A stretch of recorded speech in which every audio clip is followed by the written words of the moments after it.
being in law enforcement, the rewards are, there's many of them. But for me personally, it's dealing with emergencies and crisis. So I had to respond and work in the emergency management part during the earthquake a few years ago, and then during the floods, during the emergency shelter due to the fires up valley and in Lake County. And then I was the operations sections chief for the fires last year. About 20 years ago, my own child, who was about 9 years old at the time, said he wanted a box. So we went to the gym to sign him up to see if he would like it. His coach then said, well, I need help. I need you to start coaching too. So I started getting involved in coaching. As things worked out. The 9-year-old did it for about 8 months. He said, I don't want to do that anymore, Dad. But I was contaminated by that point. I was bit by the bug, and I've been coaching for 20 years now. Well, it's a big impact. But what I tell people, it's my hobby, because I don't golf.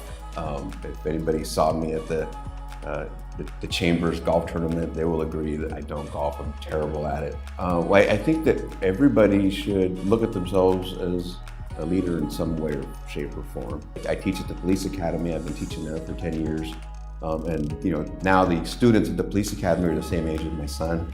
So I'm getting to the point now where I'm that guy that says, oh, we're hiring these kids. But I do recognize that there's a certain amount of responsibility too. If I'm in the front of the classroom at the police academy, or if I come into the room and there's a bunch of young officers, they are looking at me, and I have to respect that and be conscious of that. And I think there is a role model, whether I like it or not. It's there, and I'm conscious of it, and take it seriously. Well, first of all, I'm very thankful and humbled.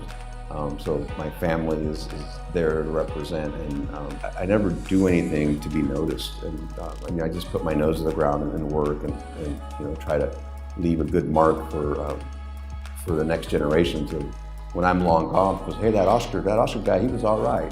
That's really all. That's all we all should strive to do. We want to kind of leave a good mark for after we're gone. Obviously, I have to thank God, my Creator, and I definitely have to thank my folks, my mom and dad. On the boxing side, it's a huge commitment, as I mentioned. It's every day, and sometimes it's weekends. I have a wonderful wife who's very supportive of my hobby, and knows that I'm gonna come home late because I gotta go to the gym and open the gym. So she's been wonderful.